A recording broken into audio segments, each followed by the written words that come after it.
estamos. Bienvenidos y bienvenidas a todos. Acá vamos a empezar con nuestro segundo seminario extraordinario de IADISA, titulado Desafiando vaivenes coyunturales, 12 años de trabajos colaborativos interdisciplinar e interinstitucional en el Observatorio Nacional de Degradación de Tierras y Desertificación. Voy a hacer una breve presentación de nuestros oradores. Almut Terburg es doctora en Ciencias Naturales, con especialización en Ciencias Ambientales y Geografía Física Aplicada. Realizó su tesis doctoral estudiando la ecología de la vegetación halófila en la provincia de Mendoza, Argentina, específicamente en la formación del monte. Su formación académica incluye estudios de grado en Ciencias Ambientales en la Universidad de Trier, Alemania, donde también ejerció como profesora e investigadora en la Cátedra de Geobotánica. Con una trayectoria de 12 años en diversos proyectos multidisciplinarios, es parte del Instituto de Cartografía, Investigación y Formación para el Ordenamiento Territorial de la Universidad Nacional de Cuyo, en Mendoza. Desde 2012 desempeña el rol de coordinadora del Observatorio Nacional de la Degradación de Tierras y Desertificación. Por otro lado, Pablo Lizana es licenciado en Geografía por la Facultad de Filosofía y Letras de la Universidad Nacional de Cuyo, ha acumulado una valiosa experiencia en el ámbito profesional, ha participado en proyectos de relevamiento de glaciares y en trabajos cartográficos en el Ianigla. Además cuenta con experiencia en el sector privado, donde ha trabajado en empresas de Sistema de Información Geográfica y en actividades de campo con GPS geodésico.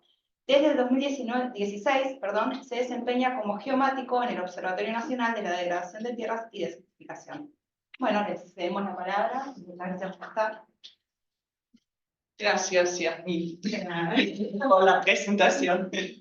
Quiero presentar también a Claudia Botero, que está participando desde hace 7 años, por lo menos, en el Observatorio Nacional de la Degradación de Tierras y Desertificación, y está colaborando en muchas tareas que tenemos. Bien. El título, Desafiando vaivenes coyunturales. Obviamente que ese título tiene que ver con la actualidad y más adelante vamos a hablar un poquito más de ese tema. Generalmente, por lo menos eso me han dicho, que hay una presentación 20 minutos, y después preguntas. Si ustedes quieren preguntar directamente, pregunten, interrumpan cuando quieran. No hay ningún problema. Si no entienden algo, hace muchísimo que estoy viviendo en Mendoza, en Argentina, hablo cada vez peor, pero lo lamento. No lo sé.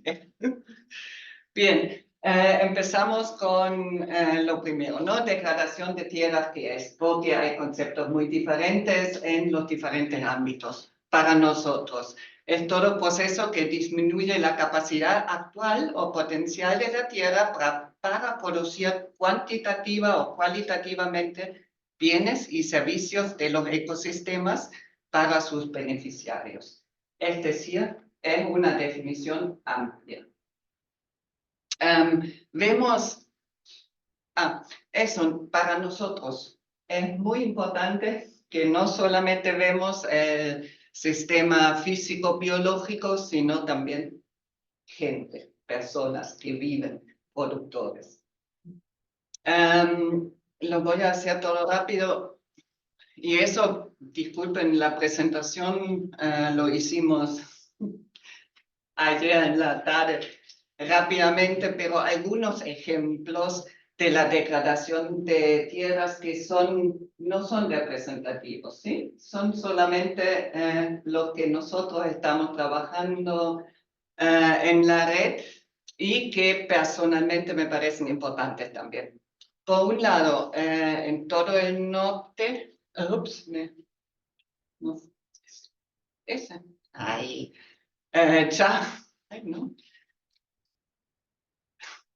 Chaco, Espinal, lo verde clarito, muy importante, y lo conocemos todo, la deforestación, desmonte, incendios por el avance de la frontera agrícola. Tenemos el tema de los nuevos actores, ¿no? Empresarios grandes. Creo que todos nosotros sabemos de qué se trata, no hay que hablar nada, pero tiene mucha injerencia en la calidad de vida de los productores medianos pequeños que viven ahí. Y ahí es donde nosotros trabajamos. Por el otro lado, tenemos, también es sabido, el manejo agrícola no sustentable. Todos sabemos de la sojización, agriculturización, plantación, monocultivos que tienen después como consecuencia contaminación, suelo, agua, erosión hídrica, sobre todo eólica, etcétera, etcétera. Creo que no tenemos que entrar más en esos temas. Después, en toda la Patagonia, pero también en la zona, en la diagonal árida de Argentina, el manejo ganadero no sustentable. Y también conocemos la problemática con la sobreexplotación ganadera, con mal manejo ganadero, ¿no? Acá tenemos un ejemplo, un ejemplo de un manejo caprino ovino de mallines, y los mallines necesitan un manejo especial, ¿no? ¿Qué tiene que ver el manejo ganadero no sustentable? En la Patagonia tenemos muchas tierras abandonadas. En Chubut hay vastas extensiones, ¿cómo digo? No, dejamos la política. Hay extensiones muy grandes sin población realmente. O en otros lugares la población es muy envejecida. Los arriba de los 60, 70, ¿qué? Sí. La población migra a centros urbanos y también la erosión eólica, entre otros procesos, es muy activa. Bien, después tenemos una cosita, dos cositas más que quería mencionar. Sequía, eventos extremos, cambio climático. Recién vi a Juan, que también forma parte del observatorio. Un tema muy importante. La semana pasada estuvimos justo en el Tromen, en Neuquén, en el norte de Neuquén, la laguna que se secó, ¿no? Vertientes que se secaron, y eso pasa en realidad en toda la diagonal árida en Argentina, en el Chaco, y el tema realmente es la calidad de agua, cantidad de agua para consumo humano, consumo ganadero. Y en eso también estamos trabajando. Agua segura, ¿no? Después tenemos gente trabajando en Chubut. Estoy bien, ¿no? Estoy bien. Con la introducción de pinos exóticos, Pinus radiata, por ejemplo, que promueve incendios. Los incendios promueven la invasión de pinitos, etcétera, etcétera. Es un círculo vicioso que influye también en la calidad de vida de los pobladores, en ese caso mapuches.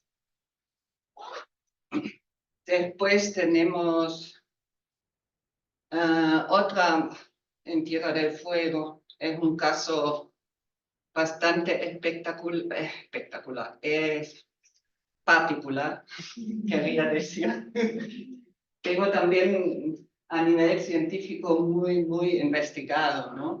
La invasión de Iracium pilosella, de una plantita chiquita de floración amarilla, sobre el pastizal. Y el pastizal y el ganado no puede comerlo, no le cae muy bien. Entonces, realmente es una degradación del pastizal. Bien. Esos son algunos ejemplos. Lo tenemos más sistematizado en esa tabla, pero no quiero hablar más de esto. Y da la palabra a Pablo. Empezamos. Bueno.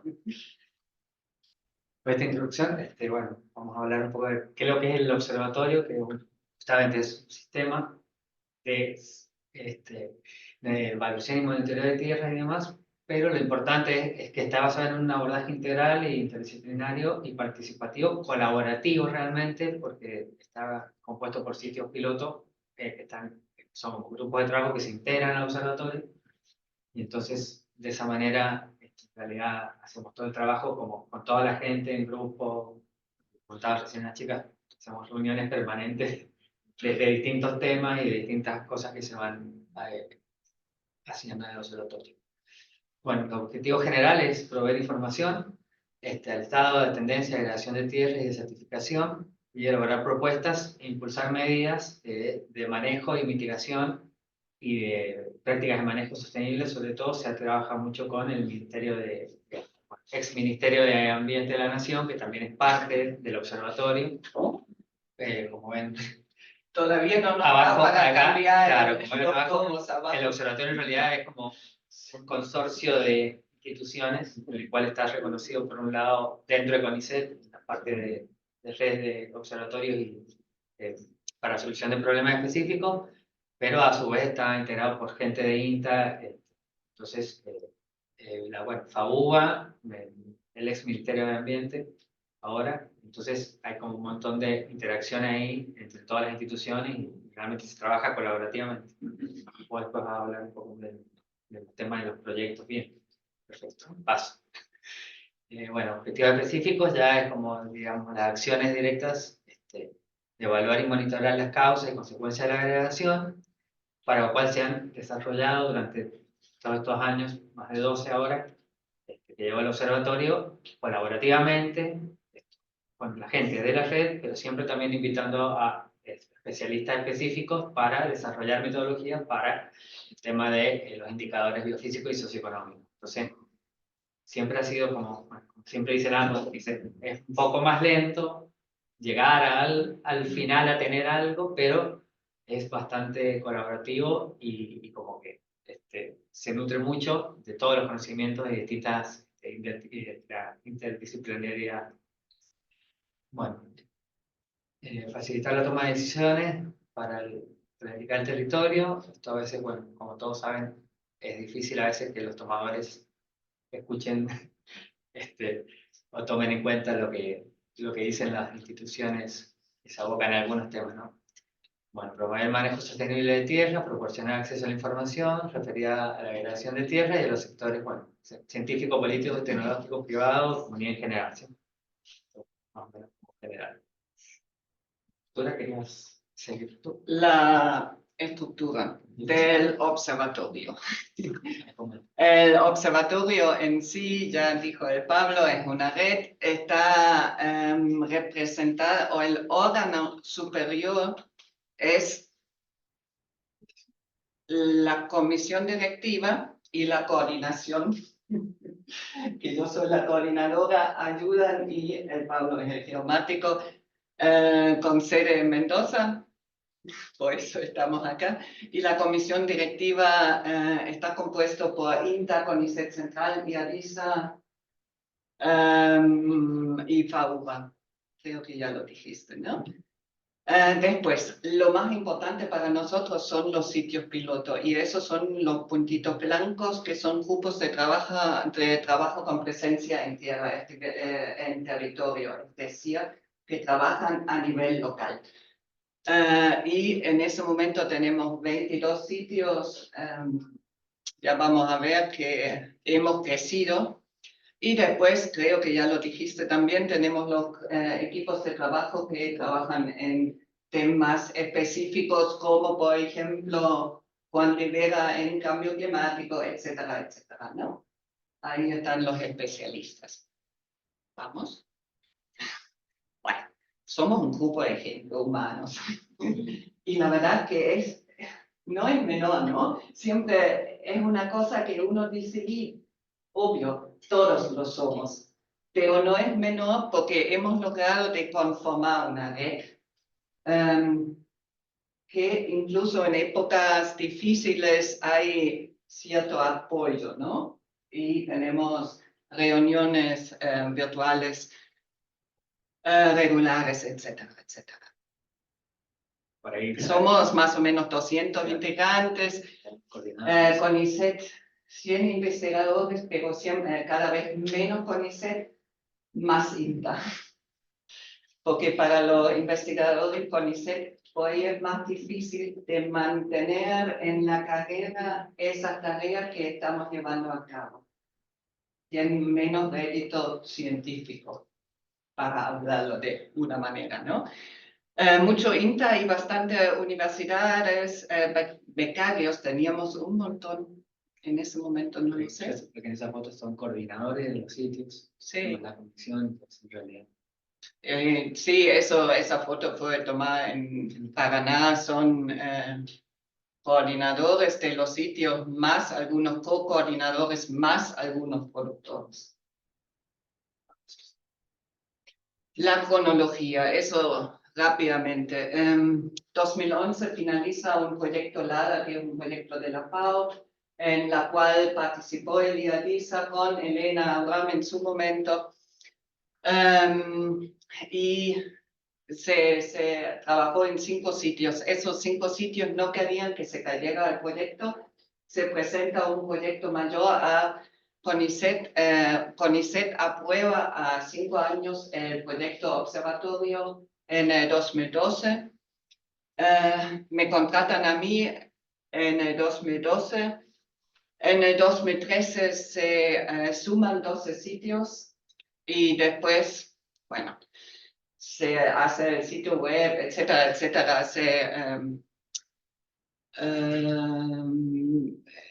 elabora la metodología del observatorio. Enseguida pasamos a esto.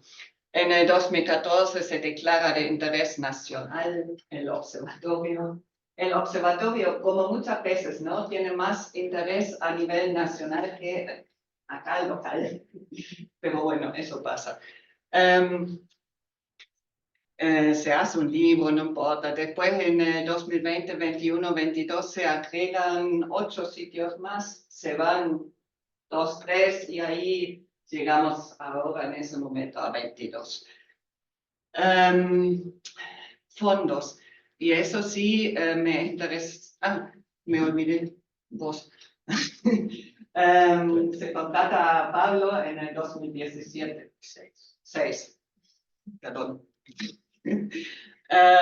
Y CONICET para los 5 años garantiza una financiación mínima para los, en ese momento, 17 sitios. Una financiación mínima.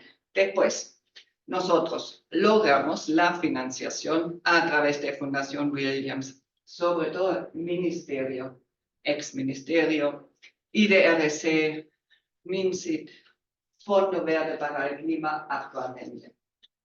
Es decir, que logramos tener financiación propia. Ya no tenemos nada de CONICET excepto los sueldos hasta el momento. Sí, bueno, solo por proyecto. ¿Cómo? Solo... La financiación es solo en el marco de proyectos, sí. Eso es la metodología general abreviada, no importa, trabajamos a nivel local, nivel nacional. La metodología general a nivel local, vamos un poquito con la evolución en monitoreo de indicadores biofísicos a nivel local. Estamos trabajando sobre todo con métodos visuales, mediciones simples, porque tenemos pocos fondos. Y es lo más factible que se puede hacer. Todas las mediciones con aparatos más sofisticados. No tenemos fondos a largo plazo, ni a mediano plazo. Es decir, con los métodos visuales hasta el momento vamos bien. Después sí tenemos 5 sitios de monitoreo permanente en cada sitio piloto. Ahí se complica un poco el monitoreo de la calidad de agua. Compramos equipamiento, compramos laboratorios compactos para uso pudimos comprar para uso en el in situ, que está buenísimo, pero alcanzan 2 años. Después ya no tenemos fondos. Es decir, que el monitoreo es un tema porque para esto sí se necesitan fondos permanentes. Y eso es algo, bueno, en CONICET como que el monitoreo en sí no da mucho créditos científicos. Tampoco no está la línea de base muchas veces, ¿no? Y eso sí es un tema. Empezamos con eso, lo dejamos. Empezamos, lo dejamos. Y así, la verdad que es una pena y no se puede trabajar, ¿no? Que necesitamos, es una línea de tiempo de monitoreo. Bueno, primero la línea de base y después el monitoreo durante tiempo. Sí, estamos en sinergia con INTA haciendo las reservas de carbono orgánico en los sitios, es decir, análisis de carbono orgánico, cambios en la cobertura, uso de la tierra, vas a decir algo vos. Empezamos con la evolución expeditiva del estado de humedales como para... También hay otros proyectos a nivel nacional, a nivel INTA, etcétera. Queríamos ayunarnos a esos proyectos y aportar a esos proyectos, ¿no? Eso es la idea. Bien, ¿el resto no importa? No, deja. Esas son las planillas expeditivas. Eso, por ejemplo, es suelo. Y creo que ahora te toca a vos. Bueno, ese es un ejemplo de su planilla de suelo, pero así, esa planilla ya lo que es, digamos, el resultado de este trabajo colaborativo de desarrollar qué se mide, cómo se mide, dónde se mide, toda la metodología. Bueno, acá para poner un ejemplo de un trabajo que estamos haciendo ahora en este momento es un tema de mapeo de cobertura y uso del suelo, por lo cual existen, básicamente es, no sé si a qué nivel tenemos que hablar ahora, pero bueno, básicamente cobertura es todo lo que cubre la superficie, ¿no?, de la tierra, y eso se analiza para saber qué hay ahí, y después ver el cambio de eso en el tema de uso del suelo, ¿sí? Y la cobertura que tiene que ver todo esto con los proyectos que hay de neutralidad de la agregación de tierra, que eso es a nivel mundial, en el cual también el país suscribe a los informes que hace para los planes de llegar a una neutralidad de la degradación. O sea que si deforesto en un lugar, debería poner algo, plantar o reforestar o lo que sea que contrarreste para llegar a una neutralidad. Para ver este tema a nivel de escala local, nosotros tenemos los sitios pilotos y hemos estado desarrollando colaborativamente, desarrollamos unas leyendas de clases de cobertura y de usos de suelo que eran abarcativas, y que la primera, por ejemplo, en esta es la de coberturas. Las primeras 2 columnas son otras clases que son unas macro clases muy grandes, que son los proyectos internacionales. Entonces nosotros queríamos llegar a tener unas clases que sean, por un lado, muy específicas y adaptables a todos los sitios del observatorio, o sea, a lo largo y ancho del país, de cobertura, para poder determinar en cada sitio las clases que hay, y que a su vez esas clases se puedan llevar a niveles más macro, más generales, que son los que se informan a nivel internacional. Esto en el último informe que se está armando a nivel país, que son los PRICE, también como se ha trabajado conjuntamente, han tomado estas leyendas nuestras de cobertura y de uso para implementarlas también en los informes estos nacionales, o sea, para que cuando tengan que bajar de escala a algo más específico y a más detalle, digamos, por ejemplo, las internacionales dicen, no sé, bosque implantado o bosque natural o bosque en general. Entonces eso es muy grande, la clase, y eso nosotros tenemos subclases de bosque natural con tipo de cobertura, de alta cobertura, o sea, cerrado, abierto, y así hay un montón de clases, ¿no?, que son exhaustivas para todos los sitios, y que se desarrolló junto con los sitios, haciendo una prueba para que todos los sitios participaran del observatorio en cambiar las definiciones de las clases, qué clases crear y qué clases no crear, o cómo agruparlas o cómo desagrupar clases, ¿no? Para que sirviera para todo. Entonces, bueno, eso colaborativamente se llegó a estas leyendas.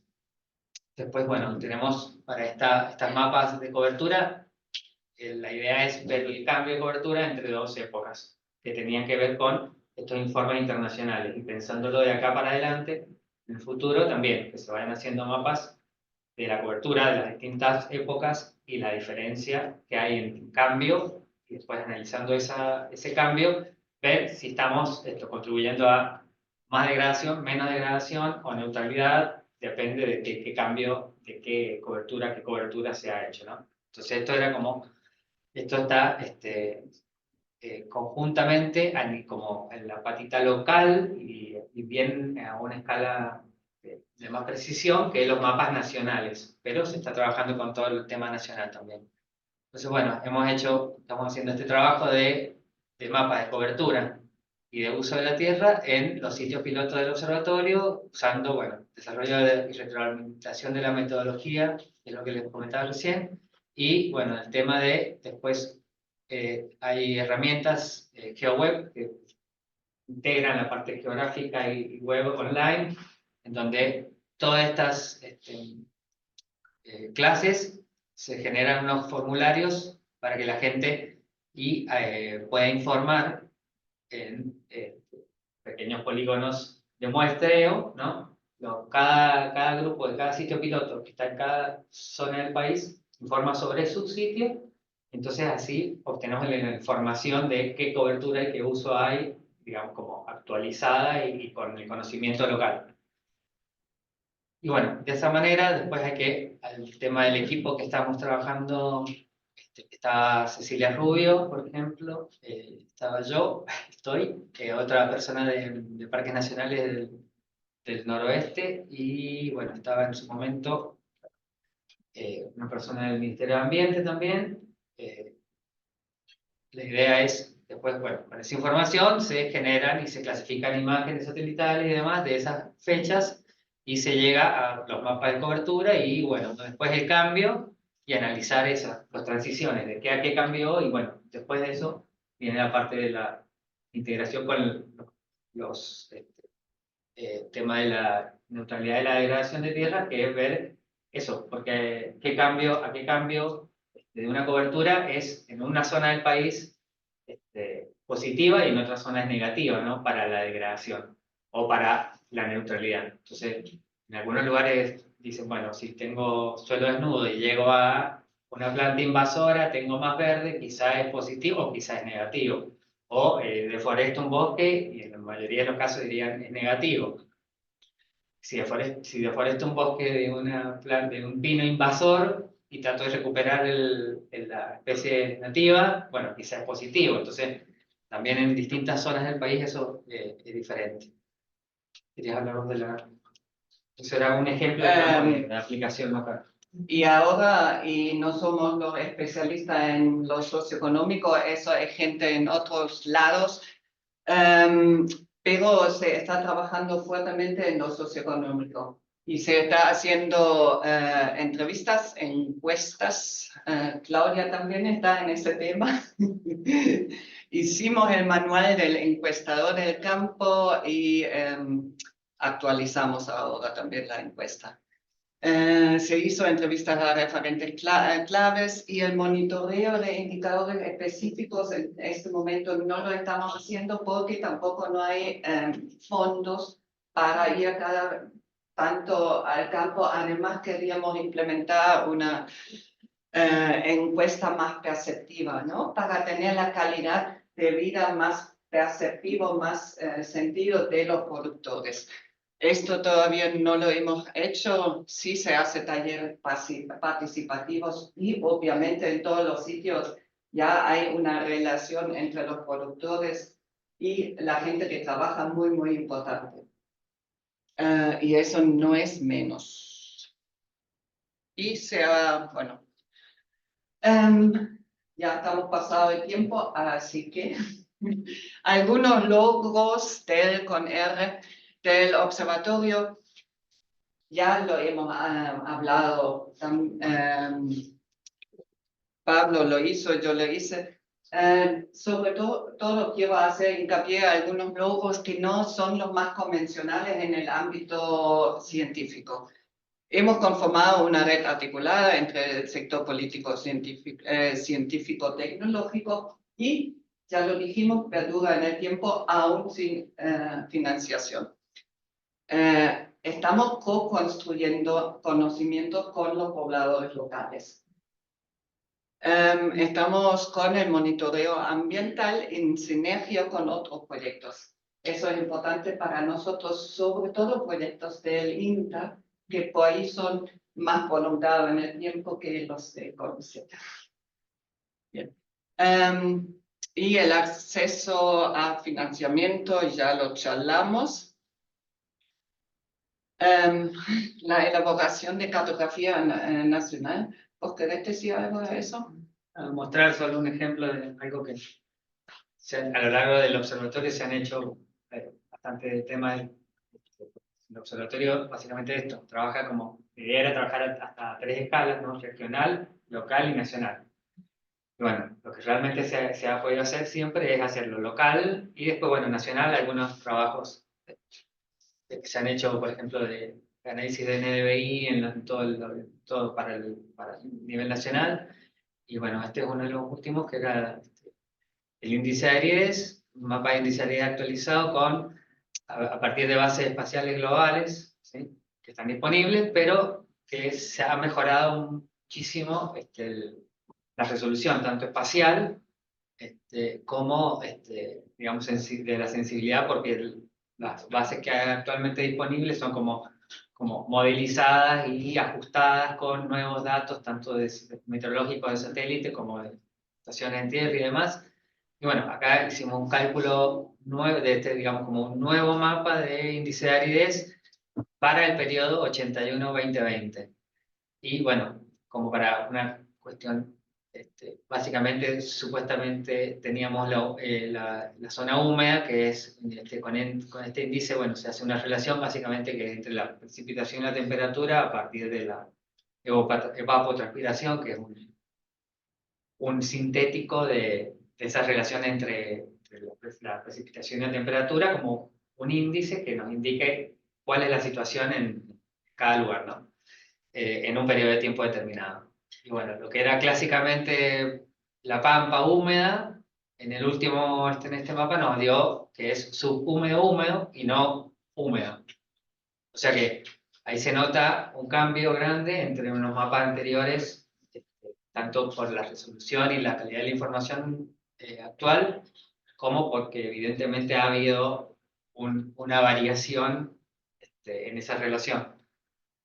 Bueno, esto era como para un ejemplo de algunos mapas nacionales, digamos, que se trabajan a nivel nacional y a nivel local en el observatorio. Entonces, por eso también siempre estamos participando en estos informes del país, tanto de neutralidad de la agresión de tierra, como para validar informes.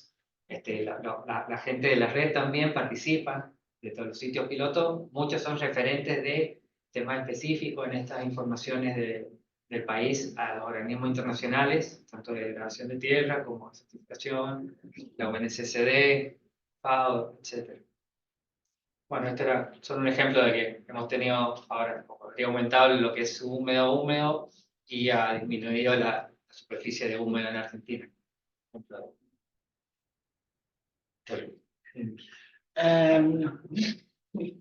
Tenemos varios proyectitos con impacto a nivel local, implementación de prácticas de manejo sostenible de la tierra. Son proyectitos y algunos son más grandes, con mayor extensión. No quiero hablar mucho más de esto porque ya estamos pasados en el tiempo, ¿no? Esto solamente sitio piloto Chaco semiárido. Ahí ven la situación a la izquierda. Antes, cuando empezó el observatorio, las familias con las cuales trabajó la Universidad de Salta. Cuando después de 7 años de trabajo, que trabajo en el observatorio, ustedes ven todos los puntitos verdes a la derecha. Esos son las familias con las cuales se trabaja y se trabaja en el manejo sostenible de la tierra, en pasturas bajo el bosque deschampado, ¿no? Y también en temas derivados del agua. Temas derivados del agua tenemos muchos. En el sitio piloto Bosque Andino Patagónico Puerto Patriada, en la comunidad mapuche, por las encuestas socioeconómicas se dieron cuenta que falta agua. Entonces, en conjunto con Huerta INTA, se mejoró, o empezó con proyectos para mejorar la calidad de agua. Lo mismo en Cuyamen, también comunidad mapuche. Y ahora, vamos a algunos logros un poco más convencionales. Formación de recursos humanos, realmente teníamos, sí, ahora lo siento realmente como nosotros, muchos becarios, eran más de 20 becarios hace 2 años atrás, en ese momento no lo sé, que trabajaban en los sitios piloto con temas específicos. Tenemos obviamente las publicaciones científicas y de difusión, la base de datos y como mencionó Pablo, las respuestas a demandas específicas, sobre todo ex ministerio, pero también CONICET en su momento. ¿Logramos los objetivos planteados? Yo diría que sí, pero facilitar la toma de decisiones en el momento de tener intervenciones en el territorio, no. Es difícil. Falta la interacción con municipios, con provincias sobre todo. A nivel nacional siempre estuvimos trabajando con Secretaría de Ambiente, con Ministerio de Ambiente, pero a otros niveles políticos es complicado. Era una tarea permanente. ¿Y cómo lo logramos? Ya lo dijimos varias veces. Y yo quiero hacer un poco hincapié. Eso es una encuesta en la pandemia, ¿no? Como todos, estuvimos con reuniones virtuales y encuestas, cosas que se podía hacer.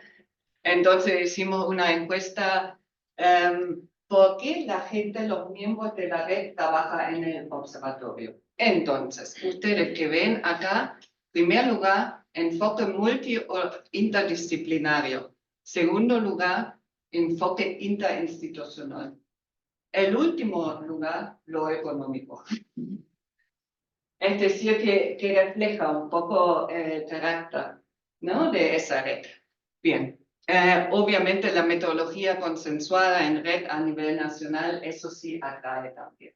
Está en tercer lugar. Bien. Y eso,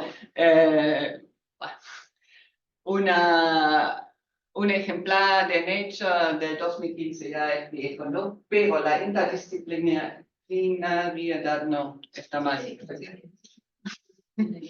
Lo colaborativo, como ya lo dijiste, es más tiempo, necesita coordinación, necesita comunicación, tiene menos rédito científico, pero creo que es el futuro que necesitamos para resolver los problemas que tenemos. Y esperemos que sigamos viviendo como observatorio. A nosotros nos llegó la no renovación, el aviso de no renovación de contratos, somos contratados. Ahora ya se juntó la red y está viendo cómo puede sobrevivir con coordinación rotatorio o con otros mecanismos si nosotros no estamos. Y la verdad que está buenísimo, ¿no? Me encanta eso. Que la red en sí ya está moviéndose y viendo cómo puede sobrevivir, porque nadie quiere que se cae. Y eso un poco también es que cansancio institucional. De CONICET, de INTA, universidad, hoy no tanto. Eso es mi percepción y en mucho, bueno, lo dijeron muchos también, ¿no? Entonces, en la red como que se sienten más cómodos para trabajar, cómodas. Gracias.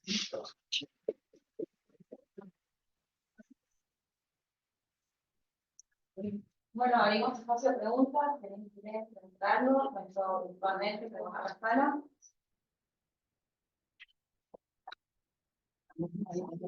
Diego. Yo tengo varias preguntas, algunas.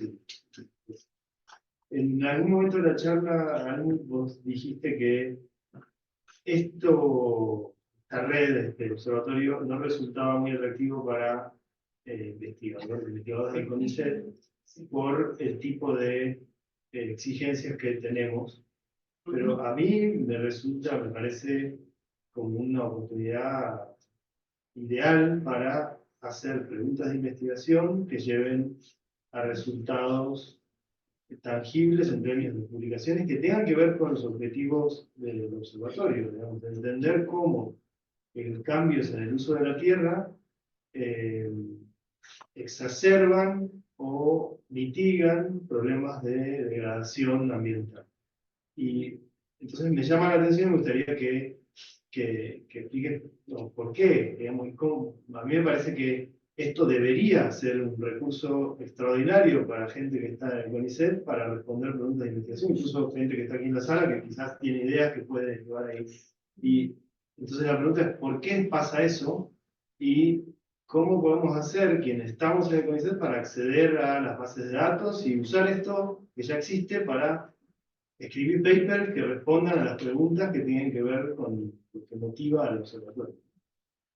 Y enseguida te respondo. Invito a todos de Mendoza, si quieren formar un sitio piloto, que se contacten con nosotros. O si están en San Juan, donde sea, ¿sí? Pero está abierta la convocatoria. En ese momento sin fondos.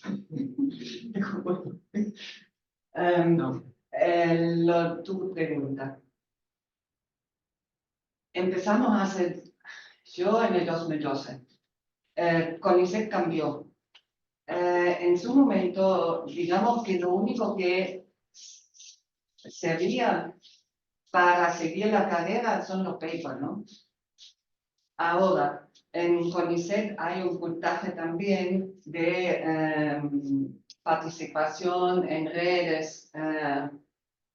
Cambió un poco, pero que nos pasó en el observatorio, los investigadores jóvenes como que estaban tan abocados a su carrera que todo el trabajo del observatorio le parecía mucho de más. Entonces, nos quedamos con algunos viejos más grandes y algunos becarios, no siempre se suman algunos más. Pero a mí me parece perfecto lo que decís y para mí sería genial si fuera así. Pero lo que pasa también, INTA, siempre es más fácil el financiamiento de las actividades del observatorio que a los investigadores de CONICET cuando no hay financiamiento. Eso también es que los proyectos CONICET como que son más dirigidos, ¿no? Se necesita el paper, se necesita y es difícil. Pero sería genial si pasa lo que vos dijiste, tenemos el sitio web, no está el acceso a la base, pero lo tenemos que hacer.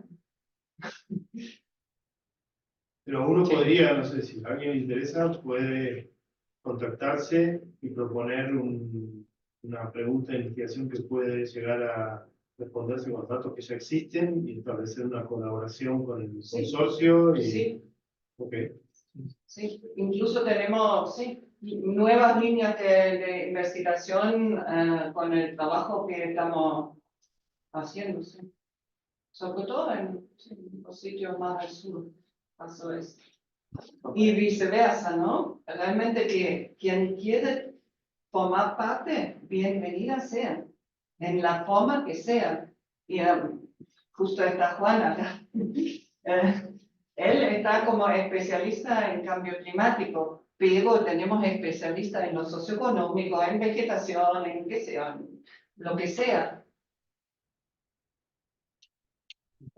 Para ir para agregar algo de eso, que decía el tema de que no es como redituable dentro del CONICET, por ahí INTA como que tienen la pata muy directa con el territorio, también tienen muchos fondos específicos para esto de salida de campo, de monitoreo, entonces realmente se hace una sinergia y a veces en el observatorio estamos, no sé, con el tema de carbono orgánico del suelo, todos los análisis de eso por ahí, también se ve que si se pueden mandar de la red justamente por ser un sitio piloto de un grupo de INTA, se mandan a veces a un laboratorio de INTA, entonces se hace esa sinergia, o hacen PAD, o se hacen interacciones realmente de que aunque no tengamos fondo para toda la red, el que tiene o el que no tiene, se van a ir implicando, digamos, un proyecto con otro, o para poder hacer a veces las acciones, aún sin fondo permanente.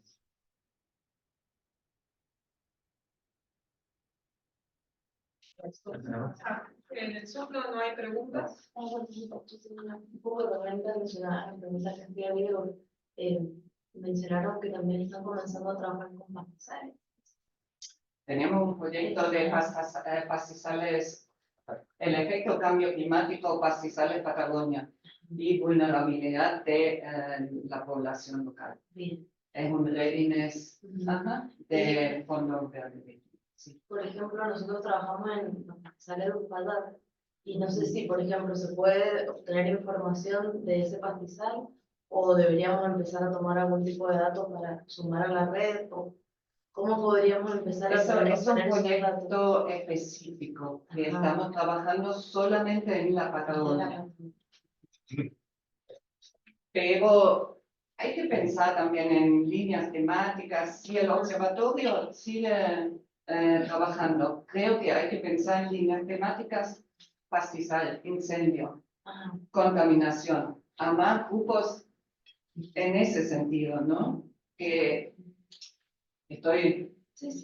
son ideas que todavía no lo. Y con las herramientas que ustedes manejan se puede ir, no sé, al pasado, como se pueden obtener imágenes satelitales, no sé, de Uspallata Puede ser. y ver cómo ha evolucionado. Sí, o esto bases de datos globales que también se van reanalizando, se suman datos que mejoran, digamos, hacia adelante, que son, digamos, bases que no son a partir de datos únicamente locales, sino globales, y también mejoran a su vez, ahora desde análisis de datos, inteligencia artificial y todo eso, mejoran también lo que son los datos que ya habían, o escasos datos que habían de distintos lugares en el pasado. Entonces por ahí encuentras bases que dicen que tienen datos mucho mejores que lo que habían de los 70, de los 60, de los 80, independiente, digamos, pre-era satelital, que ahí cambió, digamos, bastante el tema de datos, ¿no? O sea, de teledetección de datos que no necesitas tener medios en el lugar. Pero sí, también, por ejemplo, estábamos con el tema de humedales, estábamos nosotros como haciendo nuestro pequeño relevamiento inicial de humedales en los sitios del observatorio, pero trabajando con Clara Rubio, por ejemplo, de acá, que está como referente en el tema de humedales, en el Observatorio Nacional de Humedales, que también están ahí desarrollando también una metodología y estamos en contacto permanente con ellos, o sea, también trabajando como tratando de aportar a eso, también desde el observatorio. Entonces, humedales es una de las, humedales, Mallines, Vegas, es un tema que también en el observatorio es bastante importante. Hay dos mensajes. Uno es de Carlos Guisana y dice: gracias por todo el trabajo, por el trabajo realizado para mejorar la calidad de vida de quienes compartimos este territorio. Felicidades. Y otro de Cecilia Rubio, con respecto a la pregunta de Diego, dice: en las comisiones evaluadoras de ciencias ambientales, de becas de ingreso, actualmente se está valorando más la participación en este tipo de redes, pero las actividades del observatorio no solo llevan a papers, muchas veces llevan mucho compromiso y tiempo y no tienen un rédito directo en las evaluaciones, por eso se desalienta la participación a largo plazo. ¿Puedo responder sobre esto? A ver, esto, uno puede participar en una red así, pero en ciencia hacemos preguntas y las respondemos analizando datos, digamos, datos que ustedes colectan y presentando esos los resultados de esas evaluaciones de nuestras preguntas de algún modo. Los papers son una excelente forma de presentar eso, que los exponemos a pares que nos dan su opinión y pasan por un control de calidad y lo publicamos en revistas científicas o libros. O sea, no veo la contradicción y tampoco veo cuál es el problema para gente de nuestra comunidad que hace ciencia, se hace preguntas y necesita datos para responderlas. Ustedes tienen una base de datos, por lo que entiendo, si bien no la puedo ver en el sitio web, y esa era otra pregunta que quería hacerle, cómo uno accede, aunque sea a los metadatos, es decir, la estructura de la base de datos, en caso de tener interés como para pensar en preguntas específicas, pero no veo la contradicción y me parece que participar en una red así sí o sí tiene que llevar a responder preguntas de investigación y esas preguntas no quedan respondidas en el aire, sino hay que escribirlas y presentarlas de alguna forma. O sea, no me parece que estemos hablando de cosas distintas y No, por eso me llama la atención este tipo de afirmaciones, no, que a la gente que pensaba en el No, pero- no me parece que sí nos interesa y esto es una herramienta ideal para responder preguntas de investigación. Totalmente de acuerdo, pero realmente yo estoy hablando ahora de 10 años de experiencia en la red, que no es solamente hacerse preguntas y hacer toda esa serie de qué sé yo, tener los datos, ¿no? Es hacer gente que jamás en su vida trabajó con pobladores, hizo encuestas socioeconómicas.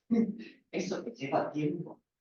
Y por ahí a un ingeniero agrónomo, a un biólogo, para después volcarlo a un paper y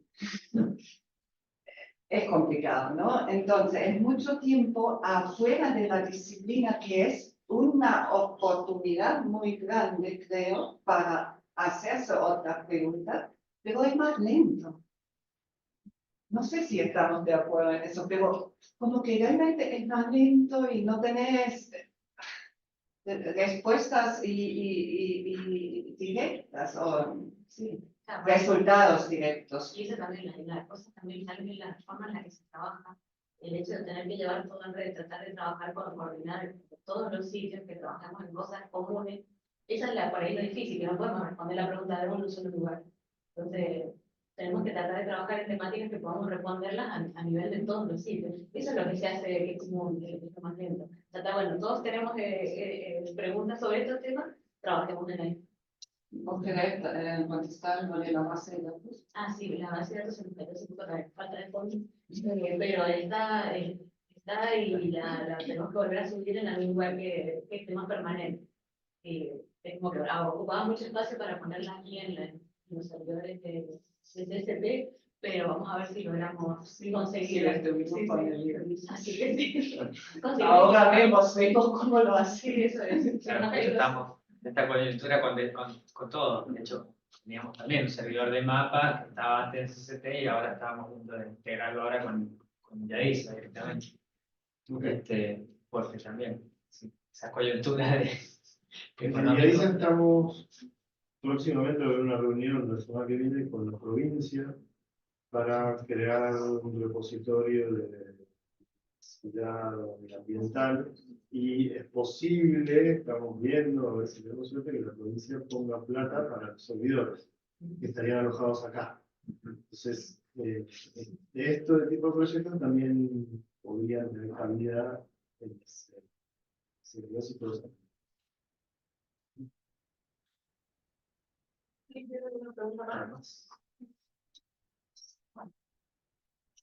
Bueno, gracias. Gracias.